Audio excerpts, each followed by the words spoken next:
Hello and welcome to BYJU'S Exam Prep. Welcome to episode 91 of International Relations This week. Under this series, every Wednesday at 8 p.m., we cover important geopolitical developments that affect India's national interests. We ensure that the discussion is strictly from the perspective of UPSC Civil Services examination. So if you're benefiting from this initiative, do let us know by liking the video, share these videos with other aspirants, and don't forget to subscribe to our channel. So let's start today's discussion by taking a look at the topics that we are going to discuss, which includes a discussion on FATF, or the Financial Action Task Force, which has taken Pakistan off its grey list. It's a very important development, so we shall discuss this topic in complete detail. We shall also talk about cyber warfare, which is being employed by Russia and Ukraine as part of their ongoing conflict. We will be discussing about the International Solar Alliance, which held its 5th General Assembly last week, during which an important funding mechanism has been approved. And finally, we'll talk about a security agreement which has been signed between Japan and Australia. All these are very important topics. They do have an impact on India's national interests, and as a result, they're all very relevant for our UPSC Civil Services examination. So let's start with the first topic, and we'll talk about the Financial Action Task Force and why Pakistan has been taken off the grey list of FATF.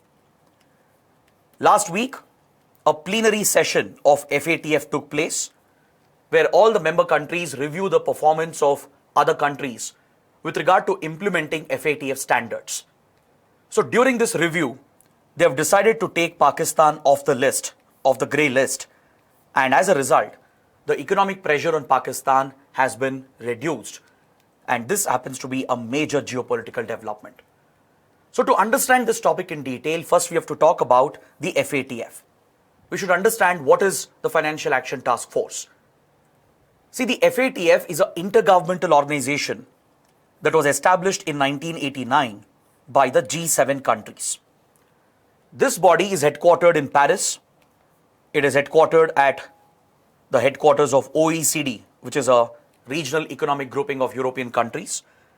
So from here, FATF functions as an intergovernmental body, and its primary role is to combat money laundering and also to combat terror financing. These are the two primary tasks of FATF. It is meant to stop the financial flows that fuel organized crime, including drug trafficking, arms trafficking, etc., and the financial flow to terror activities, all of which involves money laundering. Money laundering is an illegal activity through which illicit wealth is converted into legal wealth. Basically, black money is converted into white. This illegal wealth is mainly generated through organized criminal activities like cyber crimes, drug trafficking, arms smuggling, human trafficking, etc.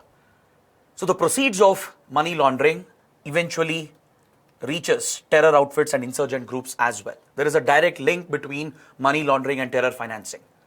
So to combat these two major threats, we have this body called FATF, which is an intergovernmental body. This body is made up of 39 members. There are 39 members in total. We have 37 countries along with 2 regional organizations. We have the European Commission, which is the executive organ of the European Union, and the GCC, the Gulf Cooperation Council. So these 2 regional groupings are also part of FATF along with 37 countries. Almost all major economies are part of FATF. India joined FATF as an observer in 2006 and became a full-time member in 2010. So since then, FATF has been actively working to combat money laundering and terror financing. When this organization was set up by the G7 countries in 1989, initially it had only one mandate. Its initial role was just to combat money laundering, which was seen as an economic threat. But in 2001, the 9/11 attacks against the United States, which was carried out by Al-Qaeda, it clearly established the links between money laundering and terror financing. The 9/11 attacks were sponsored or were financed through money laundering routes. It had employed Hawala channels, Hawala networks to finance the terror attack. So now that the links between money laundering, terror financing and organized crime was clearly established, in 2001, the FATF's mandate was expanded. Its role was expanded. It was given a second target, a second goal, which was to combat terror financing as well. So these are the two primary roles of FATF, and it functions like a policy-making body. It comes out with a set of recommendations and standards which have to be implemented not just by the members of FATF, but by all economic jurisdictions around the world. In fact, there are regional FATF-styled bodies as well for different regions, which enforce the recommendations and standards of FATF. So FATF has come out with a set of 49 recommendations in total. 40 recommendations deal with money laundering, and 9 special recommendations were brought out after 2001, which specifically deals with terror financing. So in total, we have 49 policy measures that are recommended by FATF, and countries have to implement them, enforce them through their national laws, through their national legislation. So FATF members and other jurisdictions, they are bound by these standards and recommendations given out by FATF. They have to bring out national laws through which they will declare money laundering as a crime. They should declare money laundering as a criminal offense. They should provide for provisions through which the proceeds of money laundering can be confiscated by the authorities and it can be attached to the ongoing case. Countries are obligated to establish a dedicated intelligence agency, a financial intelligence unit, to keep track of any suspicious financial transactions happening in the banking and financial system. Countries are supposed to set up an enforcement directorate to act as a law enforcement agency to enforce these laws against money laundering and terror financing. All such measures have to be implemented, and FATF has the powers to review the performance of countries. FATF and the regional FATF-style bodies, they periodically conduct an evaluation. They will monitor the performance of different countries and jurisdictions, and they will review whether the countries are following the standards. Have they introduced these provisions through their national law? Are they enforcing it? Are they ensuring that there are checks and balances against money laundering and terror financing? So this review is carried out periodically by FATF, and the countries meet regularly. They hold these periodic sessions where they will review the mutual evaluation reports that are submitted by the various countries. Those countries which don't comply with these standards, they might face some consequences. Countries which don't comply, they can actually be punished by FATF, and FATF maintains 2 categories for this purpose. In countries where there are gaps in the legal system with regard to combating money laundering and terror financing, those countries can be given a warning by FATF. FATF can give them a warning, place them on notice, and list these countries on the grey list, which is officially called as other monitored jurisdictions. Those countries which are not entirely complying with the standards, those countries which have some gaps in their anti-money laundering, anti-terror financing measures, they are placed under enhanced monitoring. Meaning the FATF will pay more attention, more focus on these countries where there are gaps in their legal framework. So those countries which are grey listed, they've been given a notice. It's a warning to improve their performance. They are given a set of targets through an action plan. Specific areas of improvement are identified by FATF, and an action plan is given to them, which has to be implemented within a given deadline. So basically, by the time the next review comes up, the country has to show progress, or else FATF can punish those countries by blacklisting them. Formally, they would be labeled as non-cooperative jurisdictions or countries which need action.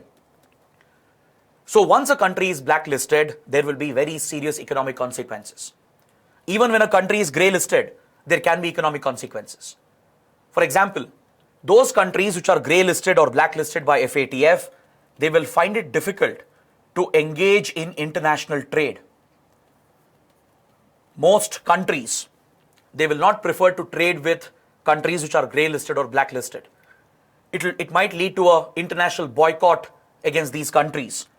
It might invite full-fledged economic sanctions, especially global institutions like IMF, World Bank, Asian Development Bank, and the others. They will not provide loans. They will not provide any funds or investments. It will affect the capital flow into the country as well. Credit rating agencies might downgrade these countries. They will downgrade the sovereign credit rating of these countries, and no investor will put their money, put their capital in these countries. It will affect the flow of FDI and capital investments into the country. So essentially, getting grey listed or blacklisted by FATF might invite very strict economic sanctions that could economically cripple those countries. So Pakistan has been one such country which has been grey listed by FATF on multiple occasions. Pakistan had been grey listed for the first time in 2008 following the 26/11 Mumbai attacks. Since Pakistan was a state sponsorer of terrorism, since India could work with US and Western countries and put pressure through FATF, Pakistan was grey listed for the first time in 2008. But after Pakistan showed some progress, it had been removed from the grey list in 2009. It was placed on the grey list again for the second time in 2012 as Pakistan was lacking in its implementation of anti-money laundering counter-terror financing measures. So Pakistan remained on the grey list for almost 3 years until 2015. During this period, Pakistan's transactions with the world, with the rest of the world, was affected because of Pakistan being grey listed by the FATF. It did have an economic impact on Pakistan. So finally, Pakistan showed some progress in countering money laundering and terror financing, and it had been taken off the list again. But Pakistan had again fallen back. This is a repeated behavior seen from Pakistan, where it is seen to enable money laundering. It is seen to turn a blind eye towards terror financing. It has allowed terrorists designated by the UN to roam around freely in the country.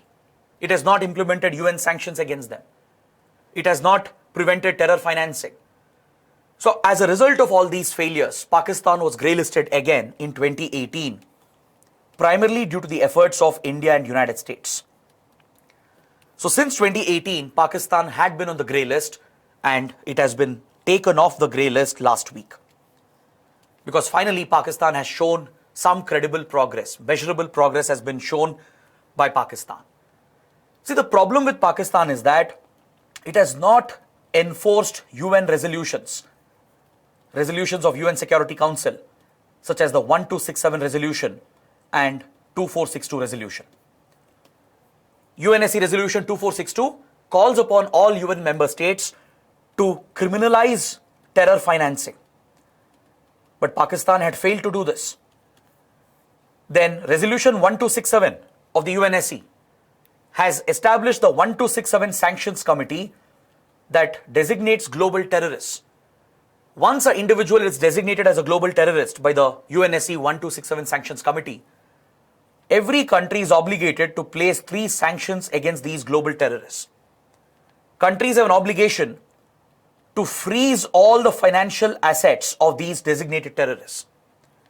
Countries are obligated to place a travel ban on these terrorists, prevent them from traveling, and arrest them and detain them if they detect their presence in their country. And countries are also obligated to deny these terrorists any access to weapons. The idea here is to ensure that these UN designated terrorists will not be able to plan and organize terror attacks. But Pakistan had repeatedly failed to enforce these sanctions. Pakistan is home to many terrorists who have been designated by the UNSC. Terror leaders like Hafiz Saeed, Masood Azhar, Zakir Rahman Lakwi, many others have been freely roaming in Pakistan. They have been conducting public rallies against India, driving up radicalization and recruitment into these terror groups.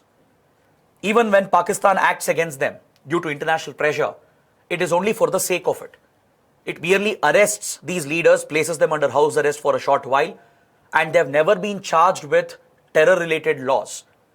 They are only charged with criminal laws and violation of criminal laws for violation of public order and safety, but they have never been charged or convicted for carrying out acts of terrorism. So this is a serious breach by Pakistan with regard to its UN commitments and international commitments. So that's the primary reason why Pakistan had been placed on the grey list.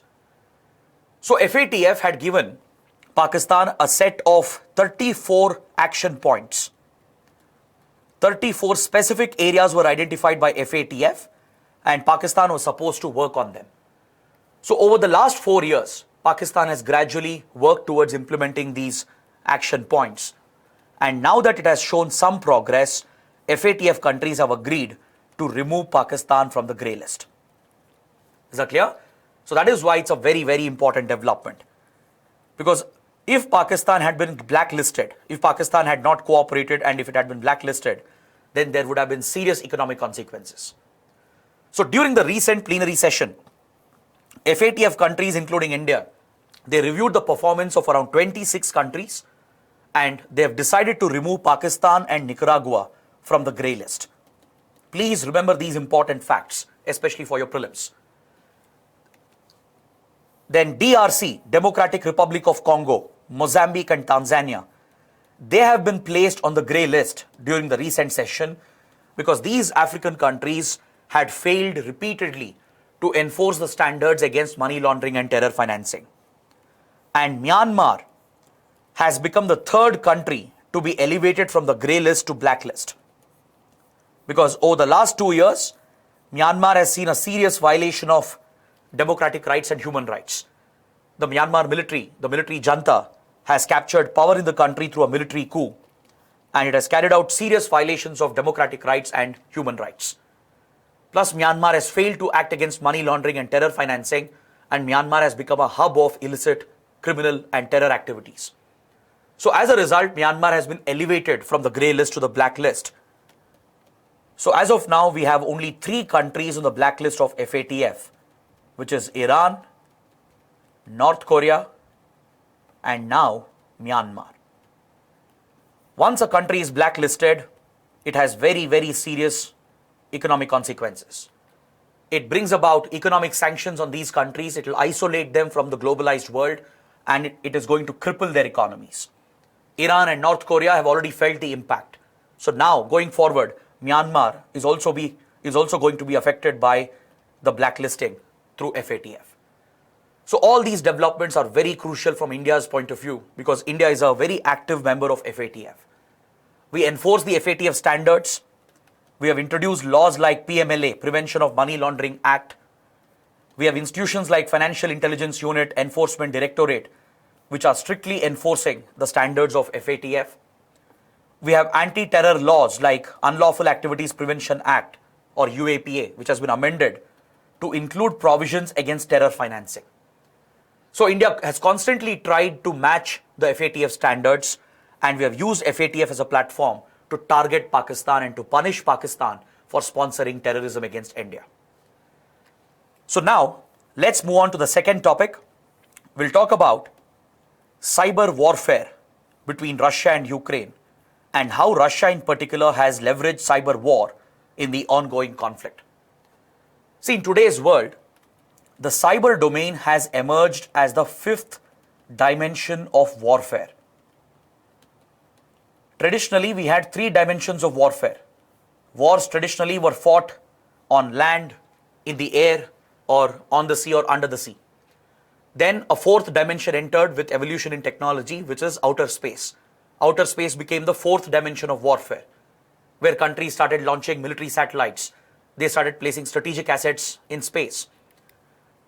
Then more recently, with the evolution of information and communication technology, with evolution in computing, cyberspace or cyber domain has emerged as the 5th dimension of warfare. The internet, the cyberspace has revolutionized the global economy. At the same time, it has brought up many threats, including cyber crimes, cyber terrorism. Many countries have even developed offensive and defensive cyber capabilities through which they can carry out spying and espionage against their targets.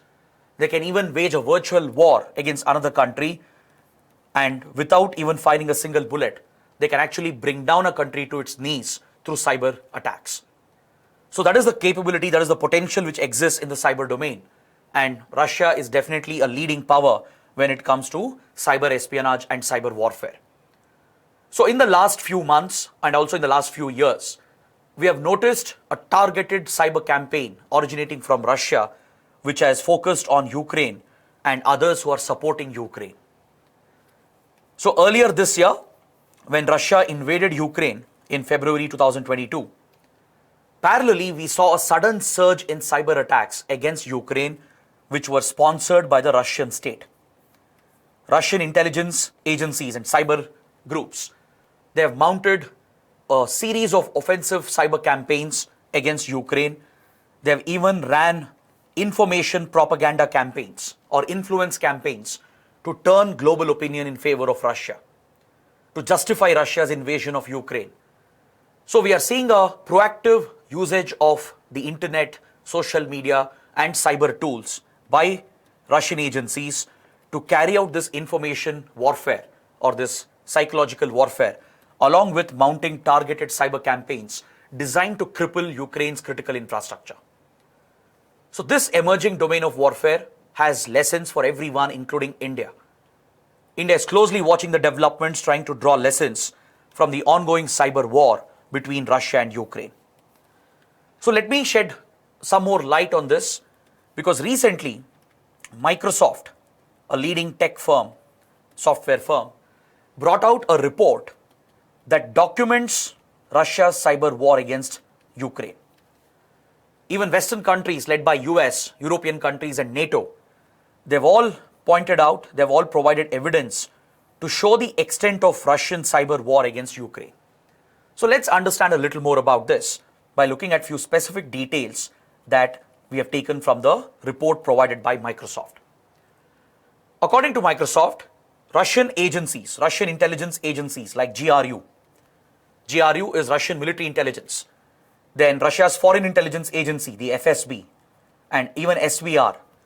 These are Russia's primary intelligence agencies, and through them, major cyber warfare campaigns have been sponsored against Ukraine.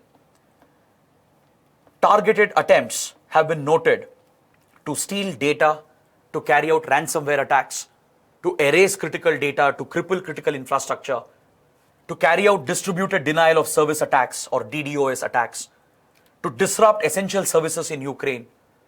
So all forms of cyber attacks have been noted in the last few years, and especially they have escalated in the last few months. Ukraine's public sector, that is Ukraine's government agencies which supply power, which supply water, such agencies have been specifically targeted. Their computer systems, their information infrastructure has been specifically targeted in order to cripple the critical infrastructure of Ukraine.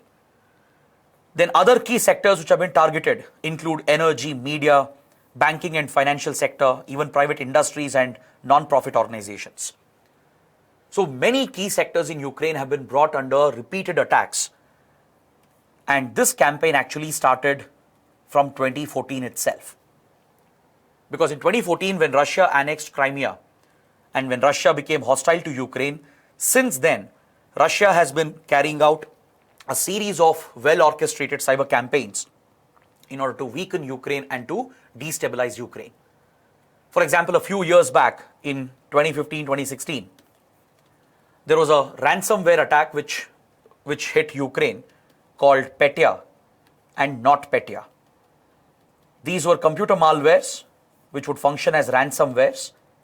They would essentially lock up critical computers, deny access to the user, and the user will get access to the computer and the data only if they pay a ransom. Only if they pay a ransom, only then the system which has been hijacked by the attackers would be de-encrypted. Or else the user will risk losing all the data, the sensitive data which is there on their computer systems. So such ransomware attacks were mounted, which has been labeled as Petya and NotPetya. So Russia over the years has carried out such repeated campaigns against Ukraine. These attacks have only scaled up from February 2022, which coincides with Russia's invasion of Ukraine. Russian cyber groups, which are linked with Russian intelligence, they have tried disrupting the distribution of essential items as well, including medical supplies and food supplies. A deliberate disinformation campaign has also been carried out using deep fake technology, using doctored images and videos to run an information campaign, an influence campaign against Ukraine. So you see that all methods of cyber war are at play between Russia and Ukraine. Ukraine also has retaliated to an extent. Ukraine also carries out few counter-attacks, not just to defend its cyberspace, but also to mount counter-attacks against Russia. So you see all range of cyber attacks happening in this conflict, including DDoS attacks, where essential services are denied by bringing down an entire server. Targeted malwares have been used to wipe out essential data, critical data, to cripple important computers, which control key functions in the physical world related to key infrastructure. Power supply, water supply, functioning of railway lines, they've all been disrupted in the physical world through these virtual attacks. Then surveillance softwares have been deployed to carry out espionage, to steal information. And as we saw, even ransomware attacks have been mounted against Ukraine. So Russia has employed a variety of malwares in the last few months, and you should be familiar with some of these names because they have been frequently reported in newspapers. Malware such as Foxblade, Whispergate, Caddy Viper, Sonic Vote, Desert Blade, Indestroyer 2, Fiber Lake, Lassen Raw. These are some popular malwares that Russian cyber groups have employed to mount these targeted cyber war campaigns against Ukraine. Some of them are designed to erase essential data like Caddy Viper and Foxblade. When Russia invaded Ukraine in February, immediately Foxblade malware was employed against Ukraine to wipe out critical computer systems. Critical data was erased. Then malware such as Indestroyer 2 has been used to target key industries where through a virtual attack, the physical world is affected, where a physical attack is carried out through these virtual attacks. Critical industrial functions are disrupted. Industrial plants are targeted so that the malfunction will result in an industrial accident or it will result in economic losses. So such a targeted campaign has been run by Russia, and you will notice that it has been very well coordinated with the military operations on the ground by Russian armed forces.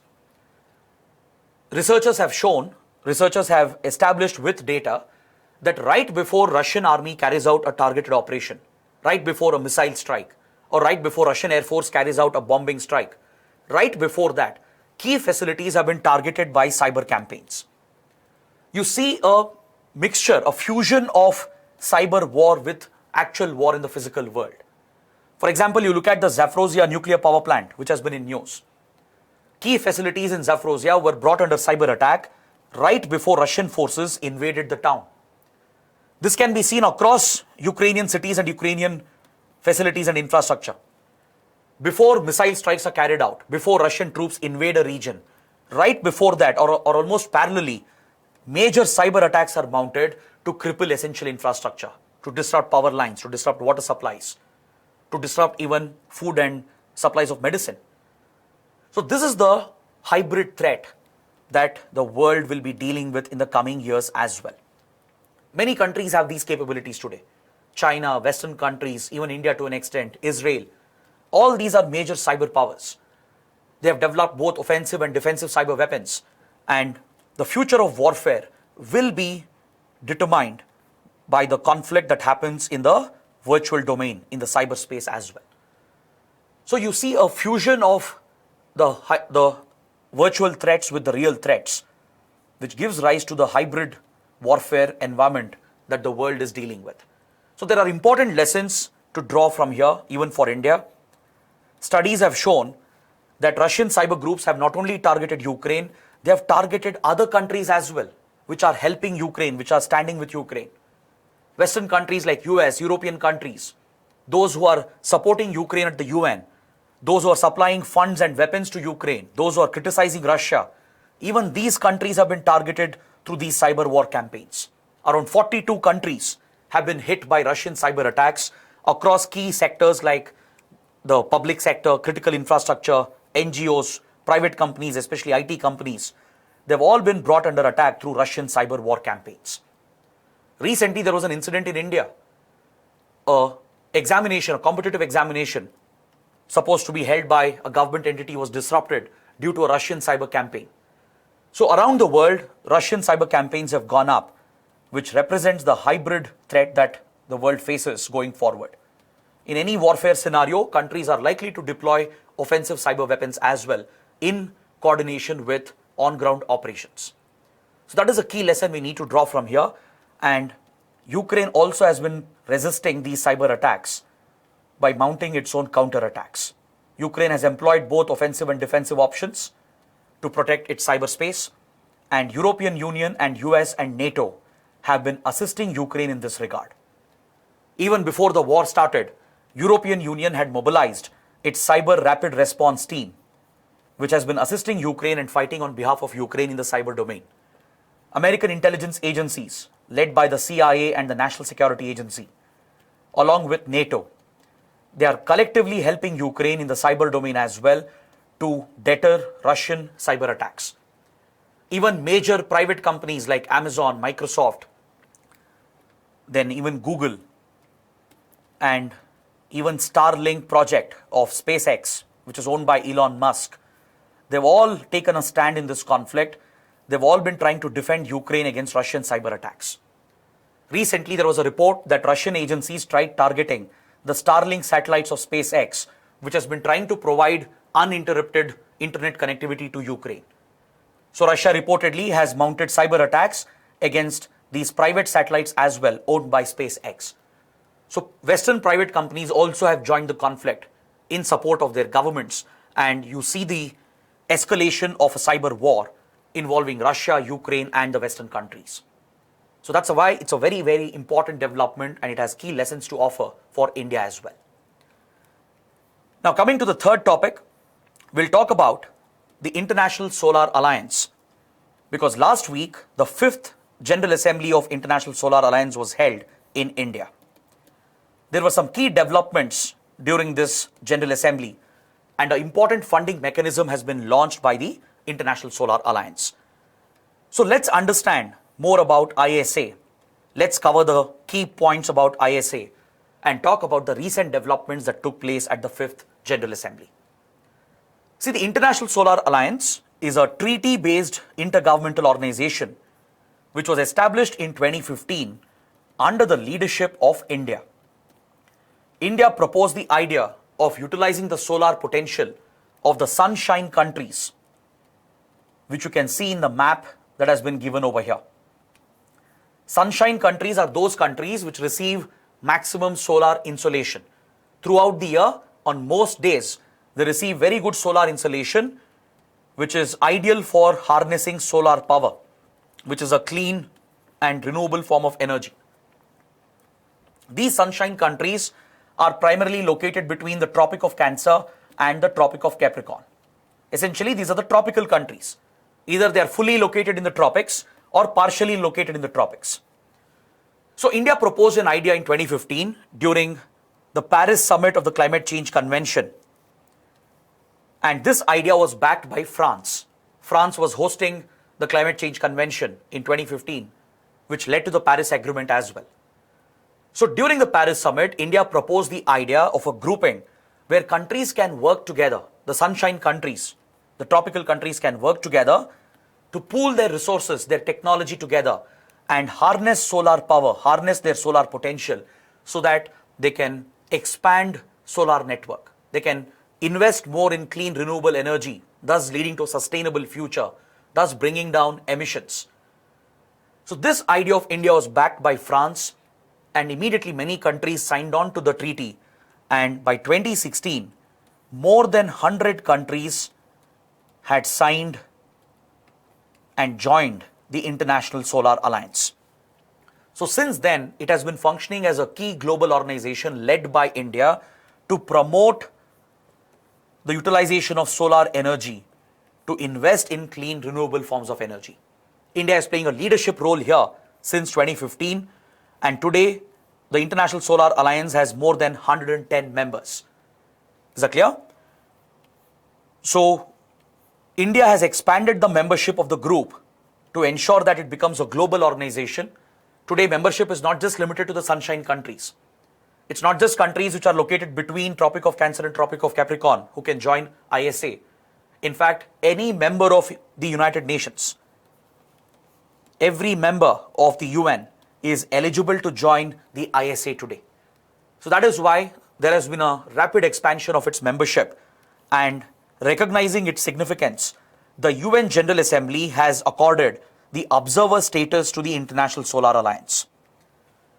So within few years, the ISA has become a very important organization in the field of solar energy, clean energy, and it holds great potential to promote sustainable forms of energy for the future, which will help in tackling climate change. It will help in bringing down greenhouse gas emissions.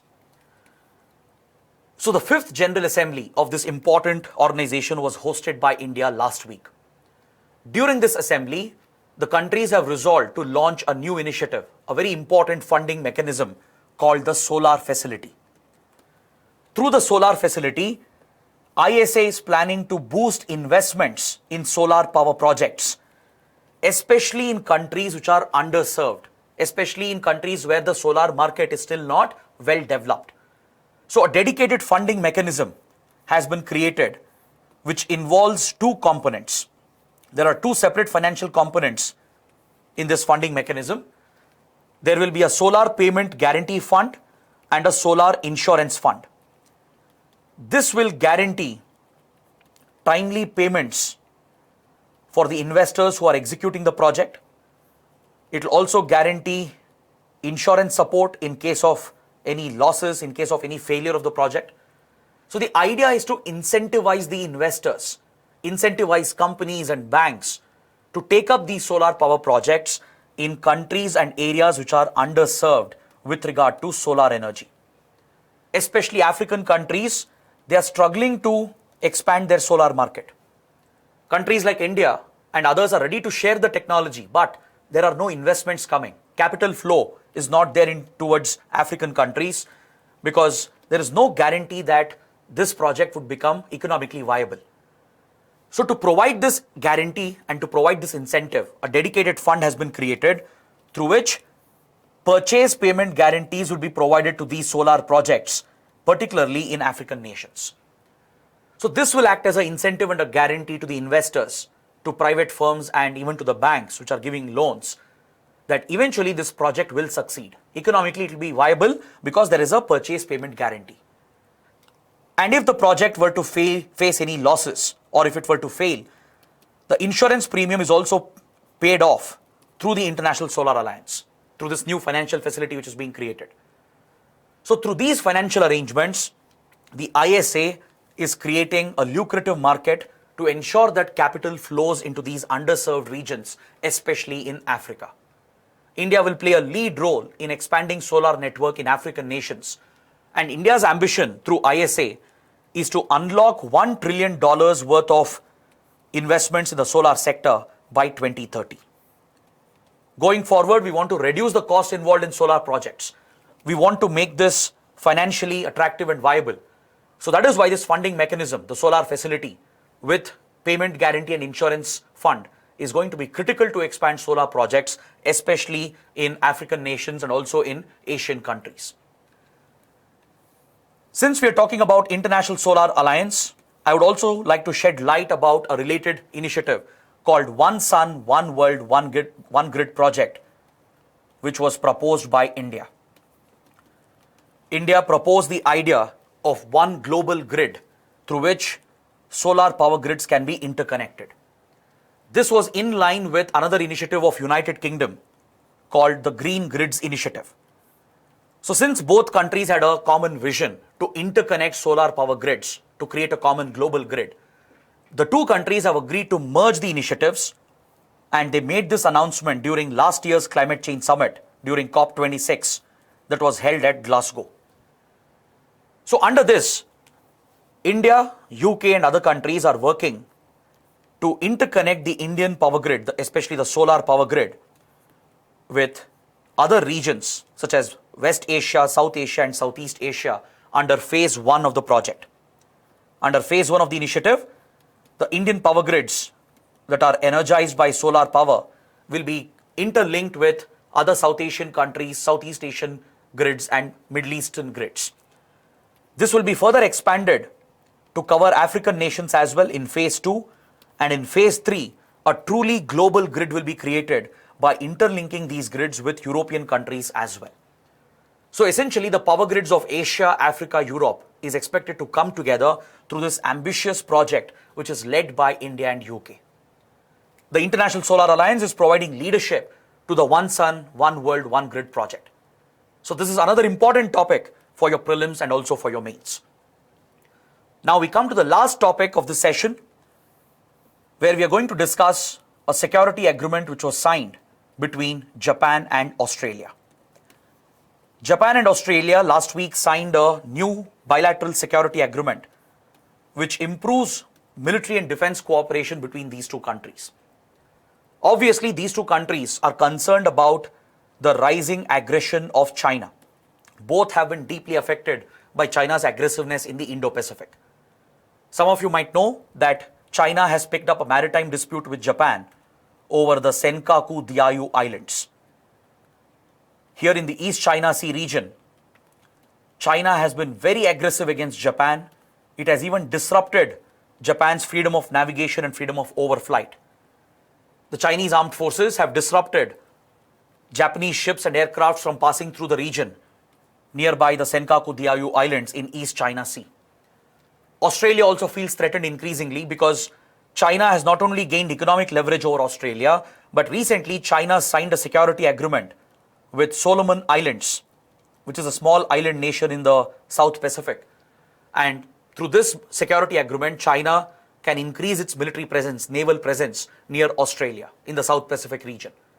China is getting closer to many of these Pacific island nations, which are very closely located to Australia. Along with this, there is North Korea in the same region, which keeps threatening Japan, keeps launching missiles, sometimes even cruise missiles and ballistic missiles towards Japan. So Japan and Australia treat China and North Korea as a common threat in this part of the Pacific region, and they have taken a very big step in the field of defense and security cooperation. See, back in 2007, they had already signed a joint declaration on security cooperation agreement. Through this, limited defense military cooperation was taking place between them. They would share little intelligence with each other. They were involved in few military exercises like the Malabar exercise, which also involves India and US. But now that China's threat has gone up, China has become more aggressive against both of them, they have taken a major step to upgrade the previous security agreement in order to provide for much closer defense and military cooperation between the two countries. So last week, Japanese Prime Minister Fumio Kishida, he paid a visit to Australia, met with his Australian counterpart, Prime Minister Anthony Albanese. And the two leaders have signed some important agreements, which includes the upgradation of the security agreement. This provides an opportunity for Japan to work more closely with Australia and even scale up the military exercises which are currently going on between them. Previously, Japan had signed such agreements only with the US. Because see, Japan has a pacifist constitution, which was adopted after the Second World War, which prohibits Japan from taking aggressive military steps. That's why Japan doesn't have regular armed forces. It only has self-defense forces. But now Japan is becoming more aggressive, more proactive in the military domain, considering the threats it faces from China and also from North Korea. So Japan is shedding away its pacifist tendencies, and it has signed a major military agreement with Australia, which will allow Japanese self-defense forces to take part in regular military and naval exercises in northern Australia. These agreements will provide for close intelligence sharing between the two countries. It will provide for joint operations, sharing of military information, and also extending logistical support.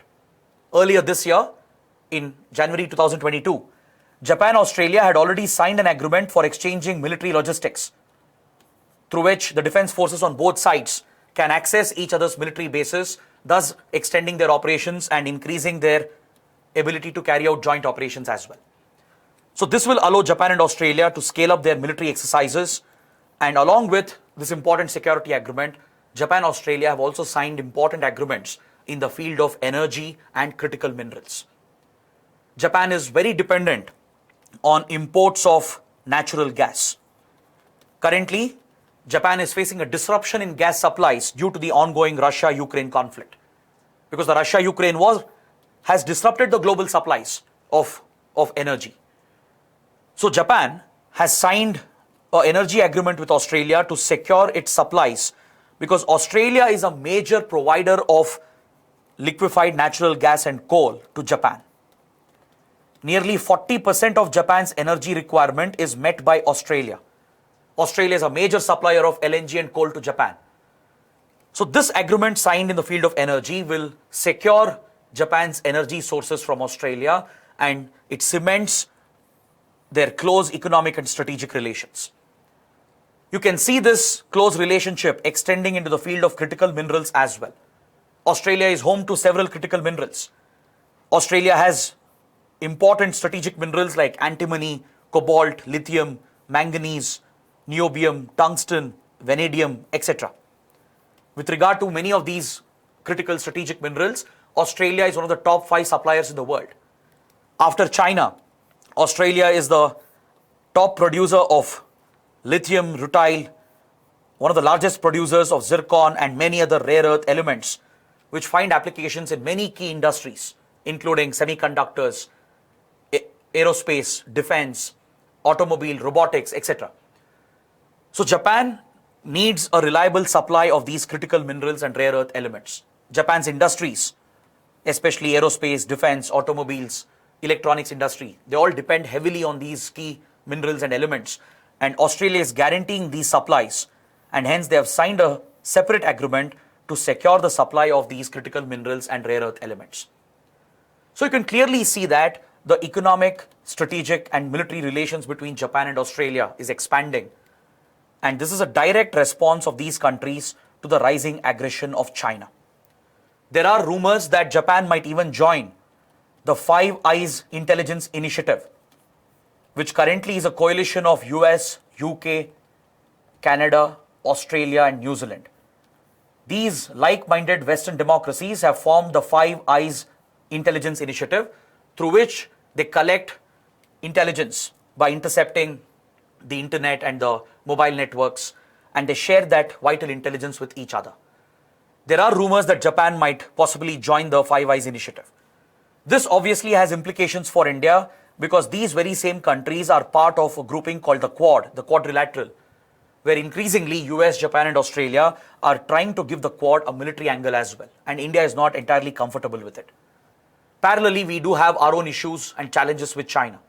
So India will definitely draw lessons from this. India would be watching the growing closeness between Japan and Australia. There are many areas where India can also become part of this collaboration with Japan and Australia. We already have very important defense military relations with both of them. We conduct joint military exercises with Japan and Australia. We work very closely with each other in the field of maritime security, cyber security as well. So potentially, India could work closely with these countries, maybe through quadrilateral or maybe bilaterally, to ensure that the Indo-Pacific region is stabilized as a result of Chinese aggression. So that is why the development is a very important development which has implications for Indian interests. So on this note, I would like to end my discussion for this week. I hope it was a fruitful discussion. Do let me know how the session went in the comments below. If you like the video, press the like button, share it with other aspirants, and don't forget to subscribe to our channel. Thanks for watching.